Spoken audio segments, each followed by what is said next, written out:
Right, today's interview with Lakhi Singh is with Simon Zutshi. This is our first podcast, and so Simon Zutshi is at a 3-day seminar here. We've managed to catch him just after his seminar, and he's going to talk about what's made him successful in his life. He's going to talk about why the Property Investor Network is going to be useful to property investors like yourself, and why you may want to join him at his networks. In addition, he's giving a free attendance. If you watch this video, he's going to give you the link in the video that we've got, so you will be able to attend his events for free based upon the podcast that we'll be presenting. So watch his space, watch the next 20 minutes. Thirdly, he's going to talk about the 2 or 3 of his top training courses which he thinks could fundamentally change the way you make money in property. Then, top all that up, he's going to talk about his unique platform, which is the platform for you to get funding for your refurbishments, your developments, and otherwise. And he's going to talk about why that funding platform could make a big difference in terms of what you're doing in terms of its speed. And top it all, he's going to give us his top 5 things you need to do to be successful, and he's going to give us a summary of his whole book within 5 minutes and tell you really what is it that you really need to be doing to be successful in the property business.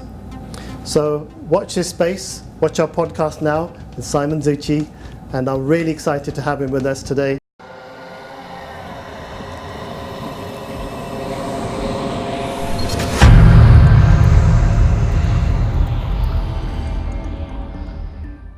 Well, welcome Simon Zutshi to Rescue My Properties.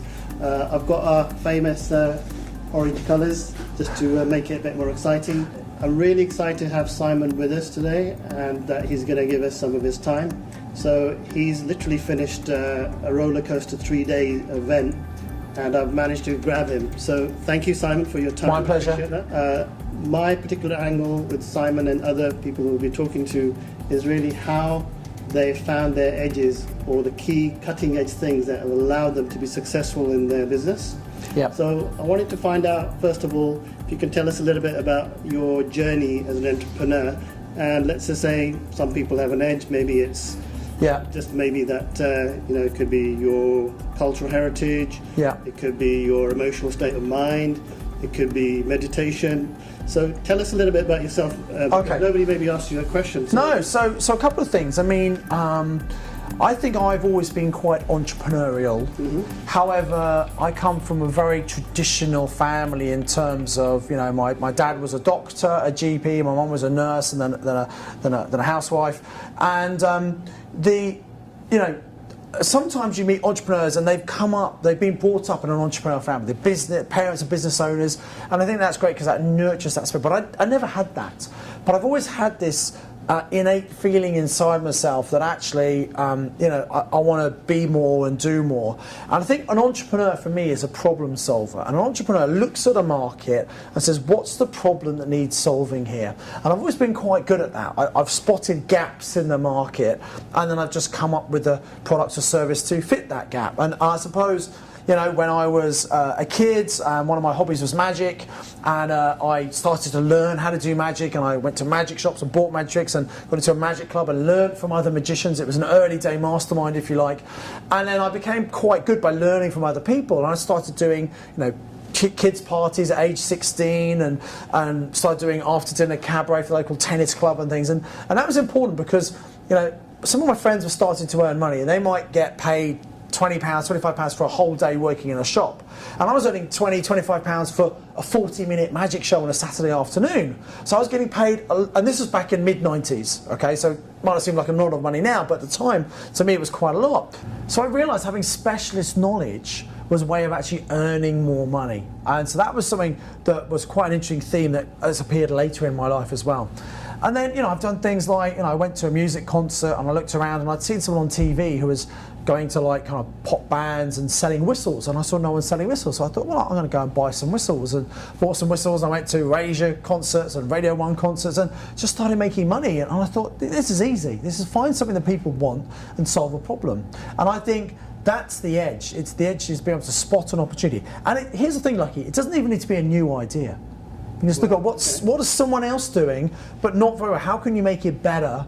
So you don't have to come up with different ideas, just do things better than other people. And if you give value to people, you get rewarded financially for that. Actually, Simon, that's a really good point, because it's something that Samsung did actually when Apple brought out their first iPhone, and they've actually literally captured that market, and now there's other contenders now using the touchscreen idea. I think that's very interesting that you say that. So tell us more about your journey and the other edges that you've created from that particular, let's just say, bit that you found. So for example, so I started investing in property in 1995, and I started work at Cadbury's, and I bought a house to live in myself, and I just rented out some of the rooms to my friends who were still at uni, and I pretty much lived for free. So I was saving some money for my job, and I had a part-time business running student nightclub events in Birmingham, which was great fun. And I had this money building up on a business bank account, so I decided to buy another property.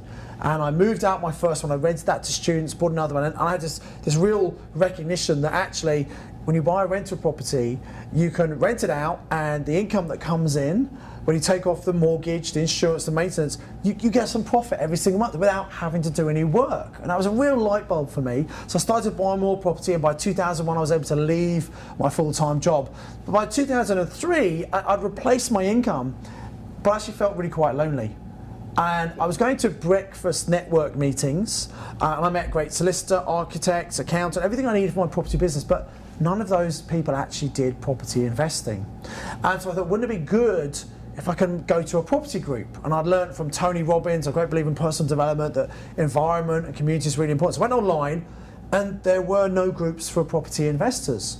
So I thought, okay, I'm going to start one up. A lot of people might have an idea and think, oh, wouldn't it be good if we had this, but do nothing about it. And I think an entrepreneur says, well, let's seize the opportunity, let's go for it. And I set up the very first networking in the UK. Now there are 50 PIN meetings around the country. There are lots of other meetings as well, but we're the biggest network, we're the longest running network, we've got a great reputation. Just because I saw an opportunity, I took action. Fantastic. Well, to be honest, your network now is like known globally in some ways, and you're known as a, let's just say, a leader in that innovation. Well, thank you. I don't think anybody's actually doing that internationally anywhere else. No, we are looking at that. We're looking to expand. There's lots to improve on still here in the UK. But actually, having that community and people can get together and is so important, because it's difficult to do stuff on your own. Well, I think PIN, I mean, not being funny about this, but I think the PIN network is actually pretty inspirational, because I think it's one of the few networks, I actually feel, this is genuine, that is somewhere you can go to. There is a community feel about it. And it's not purely an upsell. No, I think in fact, and thank you for saying that, because at our meetings, we'll talk about the other products and other training we have. Of course, we'll mention them, but we're not saying, right, tonight, run to the back of and get this for £1. We don't do that, because what we do is we say, look, come into the community, meet other like-minded people, learn from them, be inspired by them, and we know that there are people from our training, other people's training, and we know people talk. And we know if people talk to people who've done our training, they hear what incredible results people have got, they'll kind of come through to us almost by osmosis. Because we're not pushy, we're not salesy, and sometimes other companies they give a bit of a bad reputation to the industry. But you know what? Go to a network meeting. If it works for you, great. If it doesn't, go and try a different one. They're not all the same. They're different. And I think we do have an incredible. We attract some great people to our community. So I think by default we've worked out your USP, which is that you're very much about giving content to people and giving them the information. Once they feel comfortable with you and there's a warm feeling about what you do, then they move on by natural, organically somewhat. Yes. Say is the right Yeah. word, So we that's it. Yeah, we give value to people first, and then they see this and think, wow, okay, well, we put a lot of free information out. We do webinars, videos, etc. And people think, wow, if I learned that for free, what would I learn if I actually invested in myself and participated in some training? And I think investing in yourself, your own personal development, is probably the very best investment anyone.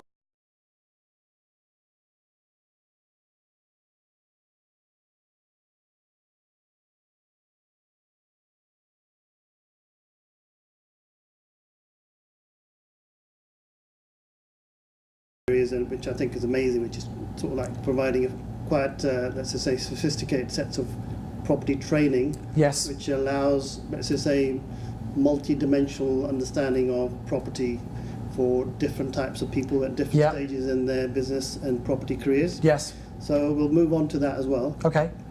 Right, Simon, it's really exciting that you've found an organic way of actually getting people involved in your business. Yeah. What I'd like to know from you is I want to try and get into tips for our audiences so they can actually use the PIN to facilitate their journey with their success. Yes. So can you tell me the top 5 things in terms of why they would go to a PIN? Okay. Although they're evident to me. Yeah, of course. Of course. So first of all, going to any networking, and if you're in any industry, I think you should go to your industry meetings and meet other people. So the first thing is going to a property network meeting like PIN. You're going to get up to date what's actually happening in the industry. We normally have a letting agent and a broker who is sharing the latest things happening. So that's the first thing, keeping up to date.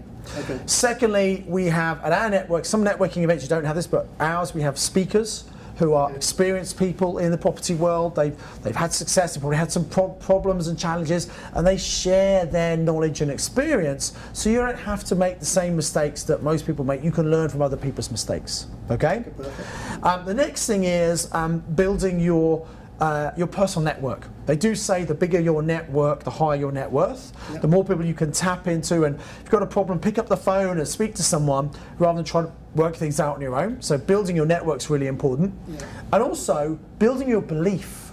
Okay. Your belief about what can be achieved. Because you meet other people just like you, being successful, and maybe they've had challenges like you, maybe they haven't got much time, they haven't got much money, but they're doing it. It means you can absolutely do it as well. So building that personal belief is really important. And the final, 5th thing, I guess, is just making sure that you get into a positive environment. Something like property, right now is the time we're filming this, there's uncertainty in the UK property market. And because of that, a lot of people are standing back, waiting to see what happens. And actually, if you know what you're doing, there's a great opportunity to get into it. But if you've got people around you, or you're reading in the press, oh, it's a dodgy time to invest, and family and friends who care for you and love you, don't want to see you make mistakes, oh, should you really be investing in property? All this negativity around you can stop you taking action. But if you're around like-minded, positive people who say, actually, yeah, if you want to replace your income, how are you going to do it? Do you want to do it? Great. That's going to give you this boost of positivity. So coming into the right environment, that's what you're going to get by coming to network meetings. So I really appreciate those 5 points, because I think it's important that anybody who's out there investing, looking to invest, whatever your position is, and you're interested or excited about property, then Simon's networking events are, I would say, probably one of the best ones to go to, because of the approach is very simple, yet it's actually very encouraging.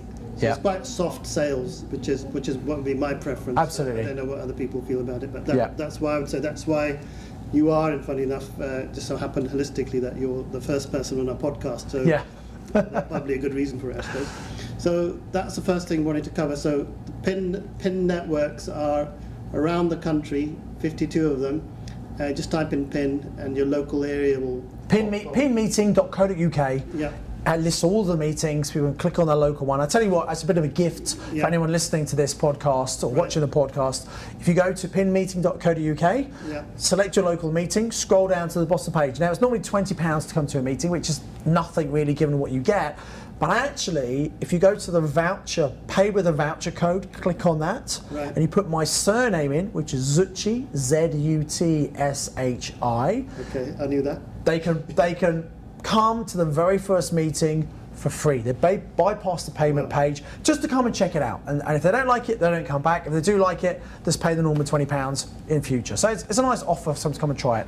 And just to make you aware, I'm not having to pay for all of you. He's actually doing that as a genuine favour. Absolutely. Well, I know, Lakhi, if someone interested in property, if they want to grow themselves, they come to the environment, I'm pretty sure they're going to get massive value from it. And they think, you know what, for £20 a month, it's really worth coming to this. And they're going to come back more, and they then might do more training. So I want to give value first. Okay. And then deliver to people first, and I'm pretty sure some of those people might want to come and do training with us in the future. Well, I can certainly say that I feel the love. Actually, I think love is actually very important in your property journey, and having some passion and actually giving something back to people that are actually coming using your services, I think is fantastic. So I actually really appreciate that Simon has actually offered that to our audience. So please remember, just repeat that again so that... so go to pinmeeting.co.uk. That lists all the PIN meetings around the United Kingdom. Okay. You click on the event, the location closest to you. There's bound to be one close to where you live or work. Perfect. It will say what the date is and where it is. You scroll down, lots of information about who's speaking in that meeting. The very bottom of the payment page, instead of paying £20, there's a section that says pay with a voucher code. Click on that, put your details in. Where it says voucher code, insert my surname, Zutshi, Z-U-T-S-H-I. Okay. Press submit, it will bypass the payment page. You get to come to your first meeting completely free as our guest. This is a world first, everyone. So you saw this here first. That's really good news for all my audience, so really, really appreciate that. The second thing I want to cover with you today is I want to know more about your training. Yes. Well, Simon, I'd like to cover the next topic, which is to find out more about your training. Yeah. Now, I think getting training, I've actually been on pretty much every single training course about 20 years ago when you were much younger. And I think it really helped me to sort of understand the basics. Yeah. Now, just if you could give me quite like a broad overview of all the different things that you do. Okay. Because the audience that we've got, they're quite mixed. So some of them are very seasoned people with tons of dosh. Other people that are sort of mid-season, and you've got a lot of startups as well. Yeah. So we're quite eclectic in the sort of audiences that will be talking to us as an organisation. Yeah. So just give us the range of things you can do so people can understand really how you can help. Okay, so we have a number of different things to help people at different levels. We recognise, just like you have said, some people are completely new to property, and we've got some really experienced people who come to us as well. And so we've got people who start from scratch, and in a very short amount of time, maybe a year or two, they build enough property to replace their income. And we have people who've been investing for 10, 15 years. They come and do my mastermind, which is my top level program, and in a year, they double what took them 10 or 15 years previously to build. Oh, wow. Okay, so we cater for all different levels, and we have like very simple one-day courses that teach the fundamentals, and then we have an advanced 3-day course that I've just finished here while we're filming, which is actually everyone wants to come on a year-long program. We want them to do the 3 days first to make sure I'm the right teacher for them and to give them all the strategies they need. And then the year-long program is actually more about helping implement those strategies, give them that right support, the environment, the mindset to help them achieve far more than they would achieve on their own. So those are the physical courses. And then we have a lot of online training as well, because sometimes people can't make the dates or can't physically come to where we do the training. So we have we sell a lot of online training, courses about strategies such as deal sourcing, which is one of the most important things you need to understand to be a successful investor, how to find great deals in the first place. We have specific strategies such as houses of multiple occupation, HMOs, great strategy to give you really high cash flow. And one of my personal favourite strategies, something called a PLO, purchase lease option, where you can control property and gain cash flow and equity growth from property you don't even own, which means you don't need mortgages, you don't need big deposits. And these things are things that are really quite alien to most people. But once you've got the specialist knowledge, once you understand it and then implement it, you can massively boost your property investing, whether you're new or experienced. So that's the kind of range of things we do. So if I just sort of summarise back to myself so I understood, so you can cater for somebody who's just sort of getting started, getting immersed, then somebody who's semi-experienced, or somebody that's very experienced but they want to look at other strategies which they are not actually aware of. So because you can have someone who's been investing for 10, 20 years and they'll be really successful, but they've only done one thing. And they've just got good at that, they've copied, and that's been really good for them. But you know what? The market changes. And we have to sometimes adapt our investing strategy. There are opportunities we can take advantage of, and you can do that by broadening your knowledge base and understanding that there's more than just one strategy in property. Recognize there might be one or two things that you're not doing right now you could start doing, and that they can move you forward at a much quicker rate. Okay, because Simon's given us one of his nice offers away, he's also going to potentially give us another offer now of trying to squeeze a lot of things out. So I'm just joking, but let's just say out of those training courses that you're doing at the moment, there must be one that you think, okay, well, somebody starting off, this is something that if they did this, whether they're startup, mid-season, very season, if they did this, this will be the lowest cost, quickest way, and let's just say the one that you think is a technique probably work the best for somebody.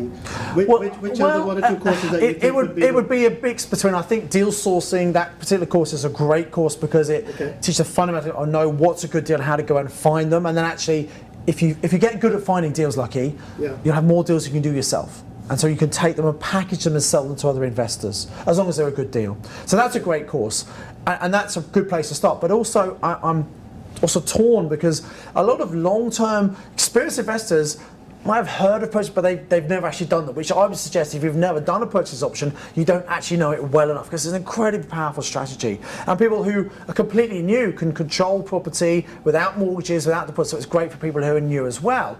I think it's one of those things that sometimes people learn a strategy like that and they then try and use that one strategy in every circumstance. The thing you need to understand is a purchase option has got to work for the seller. It doesn't work in every circumstance. So again, getting the knowledge and understanding, then you can use the appropriate tool at the appropriate time. So I think probably on balance, the purchase option training course is the best, and we have installments, so people can pay for it in one go, or they can spread the cost over 6 months, which really makes it affordable for anybody to do.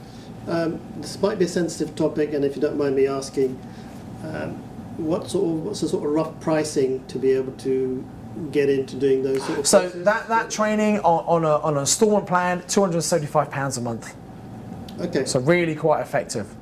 Okay, fantastic. So if you're new to property, haven't got the budget to get started, you don't want to spend large volumes of money, but you're working and you got some cash set aside, then that could be a good way of actually getting your foot in the door and start getting into profitability. So appreciate those two key points. So moving on from training now, we're going to move to the next step. Tell us a little bit more about what you do in crowd property, because I would say that's probably one of the biggest innovations we've had in the market in helping, let's just say, an audience that probably didn't have access to funding so easily, which is usually, let's just say, below $500,000, because that was an untapped market, because there's a lot of developers with big pockets, or fairly big pockets, are actually able to access funding. But somebody who's actually very, very new to property but has found a fantastic project, from what I've understood from reading up on your various things on Facebook and all the things that you're advertising or putting out there, I would say that, would I be correct in saying that that's the market that you've tapped into? Well, so we have, again, crowd property. So crowd property is a peer-to-peer specialist property lending platform. It's FCA regulated, so it's all done properly. We won't lend to anyone who has bad deals. It has to be a great deal. It's got to meet our criteria. And we also want to make sure that the borrower has the ability to deliver the project. It might be a great project, they need to be able to deliver it as well. And so we'll make sure that they either have experience, or if they're new, they have a team of people around them, project managers, architects, etc., who can make sure the project is delivered, so that they can either sell the property or refinance it to get all the money back to the crowd of lenders plus the interest, and then still make money for themselves. Okay, so I set up this business back in 2014 because I was doing larger development deals myself. I still actively invest in property, and I think it's really important. If I'm teaching other people, I need to be doing it myself. because the market changes. You've got to keep up to date with what's going on. And so I was doing bridge projects, and I got very frustrated. I've got a pretty good track record, but even I found it very difficult to borrow from banks for development, because banks don't get development. They don't really want to lend to it. They take a long time to decide they don't want to lend. And I thought, this is crazy. And through my own projects and through many of my students, I know that a lot of people are finding really good projects that just need someone who understands how property works to fund those.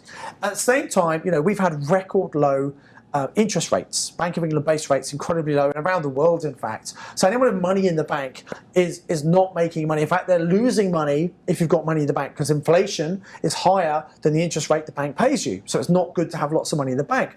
And I suddenly thought, and I went to an event, I'm always educating myself, I went to a business event, and I heard about peer-to-peer lending and crowdfunding. I thought, I wonder if that can work in property. So again, spotting a need, I thought if we could put together a platform, and I was using other people's money to fund my deals, and I was dealing with people who are generally lending me 50k or more, actually high net worth people, but I realised that a lot of people in my database maybe not have that money, but they love to get a better return. So we've really democratised this. So anybody with £500 or more can come onto our platform, register as a lender for free. They can assess the projects we've got. We do extensive due diligence. We put it on the platform. Typically loans are maybe 12 to 18 months.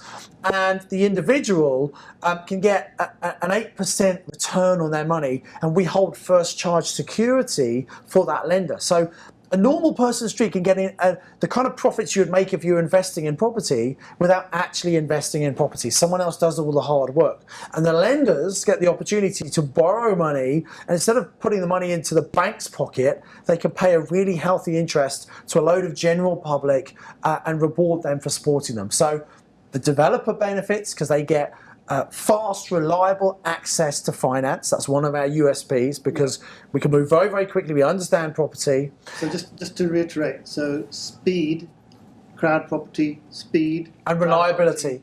Reliability, crowd property. Absolutely. Crowd property. So I'm just drilling that message in, because a lot of people are struggling out there, and I get, because we do a lot of bridging. We basically do like 24 hours ago, but basically that's for cash investors for maybe smaller projects around $500,000. But Simon has what sort of range? We do projects, a lot of projects, as you said, are under $500,000, right. raised like that. We have projects that are up to about £5 million. Wow. Okay.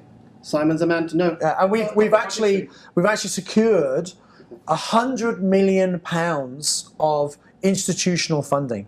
Wow. So this was last year. So we have plenty of money, and we're getting lots of deals. Now, most of the deals come to us, we actually reject, because then take Simon out for dinner after. You should do, yeah. But the deals aren't good enough. We don't take bad deals. We only take really great deals. But if a developer, especially someone who's got a bit more experience, and they know how unreliable most banks are, and sometimes bridging companies are unreliable. They change their criteria. Once they've used us and realised how quick and how efficient and how friendly, and the fact you could speak to a decision maker, that doesn't normally happen.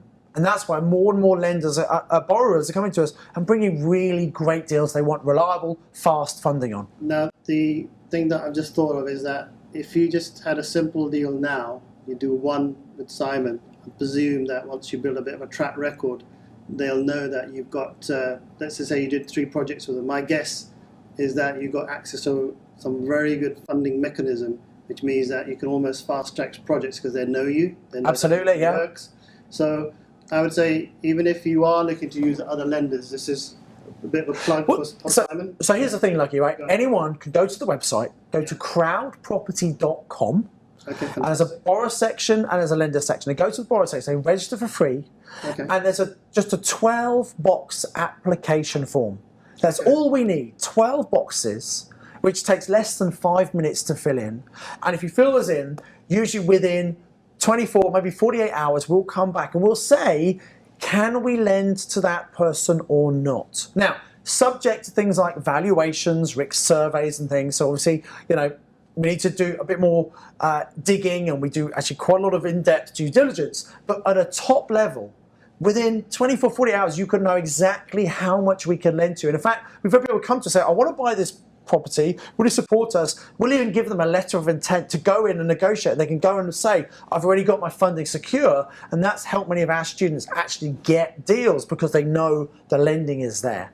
That's really powerful. Now, make sure that you've listened to those points, everybody out there, because they could fundamentally change the way you can actually operate your development business or your refurbishment,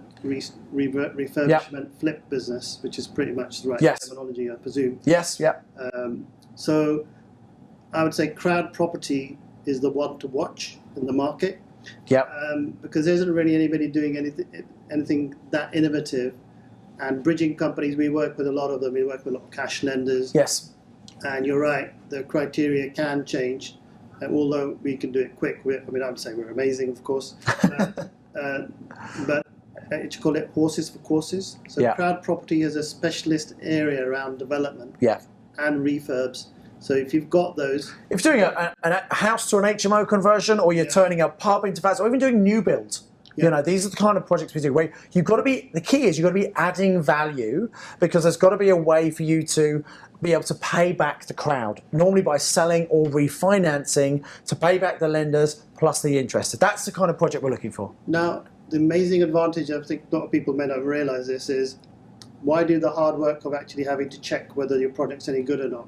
If it's a rubbish project and it's no good, we'll tell you. We'll say it's not. You get told from the horse's mouth, which is the system that they've got. So you don't need to work hard and actually end up going off and doing a project with, let's just say, somebody who's going to look at it and say, I can get you the money. And they may get you the money, but the project doesn't work. Yeah. So this is a sort of like a first way of doing a check, almost like a test to see really, the litmus test to see really whether something can actually give you. That's a very astute distinction there, Lakhi. Yeah. So I think I'm really happy that you're somebody that can help our audiences. Yes. And we, as a, let's just say, a consultancy which helps people looking for funding quickly, we will be looking to introduce lots of clients to you. Great. And so that's another conversation we're having. Obviously, in passing, I have actually recommended people to crowd property in the past, because I know your team as well. Yeah. So there's something that everybody should look at before they jump into any sort of funding with a refurb or with a bridge or development. If they can get it in a good deal with Simon and his crowd, let's just say, crowd property. Yes. Then I think you should definitely talk to him. Yeah. So well, basically, just simple. Go to the website, crowdproperty.com. Go to the borrower page. Just fill the form in. That gets it into the system, and away you go. Okay. So I really appreciate Simon's time, because he's covered the PIN, he's covered his training and what his USPs are. He's also covered crowd property, because that can really help you with your quick finance and developments and refurbs. On top of that, what I want to ask now, Simon, is where does he see his future?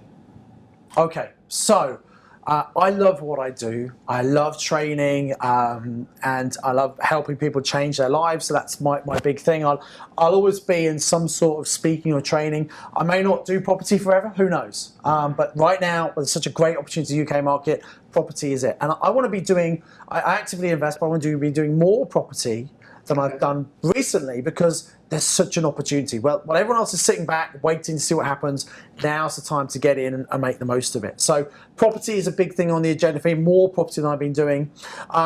In terms of training, our training goes from strength to, we're getting better and better results. I think we'll be doing more and more home study programs, because they're a more accessible way for people to come in at a lower cost, see just how good our training is, get great results, and then once they see this works, they might reinvest more money into it. So online training can be a big area for our growth, and also internationally, for PIN, for crowd property. Who says we couldn't be doing stuff all around the world? So that's, in a nutshell, what we want to be doing. It's a very exciting time, Lakhi. Okay, can you give me five critical tips that you would give to, let's just say, somebody who's got about 4 or 5 properties now? Yeah. What are the 4 or 5 things that they should be looking out for in terms of the future market? Okay. And how they can make their business a success with everything you do? Because it looks like you're a one-stop shop for actually somebody who's getting into property? Well, in a number of ways, yes. One tip would be, in fact, let me share, I think probably anyone who's in property, let me share the 5 golden rules. Okay. So these are something I talk about in my book, Property Magic. It's an Amazon bestseller. I've got my notepad, so I'm going to take notes quickly. I'm sure you'll know these. You'll know these. All right, okay. But golden rule number 1 that I talk about in Property Magic is, work with motivated sellers. Motivated sellers? People for whom speed and certainty is more important than the amount of money they get. They're flexible on price or terms. Perfect. Okay, got that. Second thing is, look at supply and demand. You always want to buy in an area with a good, strong rental demand. Rental demand, yield good, yeah. In many areas, like student properties, we've got more and more purpose-built blocks coming up, so there's a bit of an oversupply of student properties. There's a bit of an oversupply of HMOs in most parts of the country, but I would say there's an oversupply of average HMOs. If you make sure your HMO is better than the competition, you'll always be able to fill it. Okay? So supply and demand, make sure there's strong rental demand, that's rule number 2. Okay. Rule number 3, linked to number 2, is you always want to buy property that's going to give you cash flow. It must make you profit every single month. Cash flow is king, it's the most important thing, right? And if you have cash flow and it's making money, it doesn't matter if short-term values go down, because you're holding the property. That's rule number 4, hold for the long term. You can make money short term, buying and selling, but holding for the long term, I believe, is where you make the real wealth in property. And then finally, rule number 5, you want to have a little bit of a cash buffer put aside. It could be some money in an account, it could be a credit card facility. The whole point is that sometimes things go wrong and they're not covered by insurance, so you want that cash buffer to make sure if there's a problem you could fix it quickly and start renting out the property again to get the cash flow coming in. So those 5 things are things you need to focus on. And whether you're new or experienced, if you follow those 5 golden rules, you'll minimize the risk and you'll maximize the return. You want to learn more about it? Go and get the 6th edition, which is the current edition of Property Magic. Okay, fantastic. Bringing to you live Lakhi Singh, The Edge, and Simon's actually given us all his edges today. And I really appreciate his time in terms of coming down, seeing us, and his very busy schedule. We managed to grab him. So there's about literally about 100 people waiting outside, actually trying to literally say, "Where's Simon gone? We need him for our lunch or dinner." So we appreciate your time, Simon. Thank you. Well, thank you very much for asking me, and good luck with the podcast. Well, thank you very much, and we appreciate you being our first guest. And great. Hopefully. And do we have to finish in a certain way? Oh yeah. There's something that you need to know that's only, I don't think anybody really knows but hopefully I can actually say it correctly. Simon is actually Indian, right? You're Indian? In Kashmiri. He's Kashmiri, yeah? Yeah. I'm a quarter Kashmiri. Quarter Kashmiri? Yeah.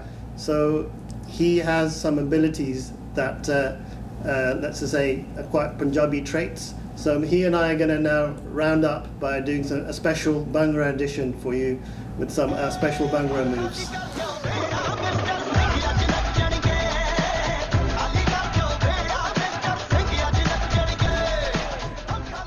Thank you, Simon. Thank you, Lakhi. All the best. Thank you so much. Speak to you soon. Pleasure meeting you. Thank you.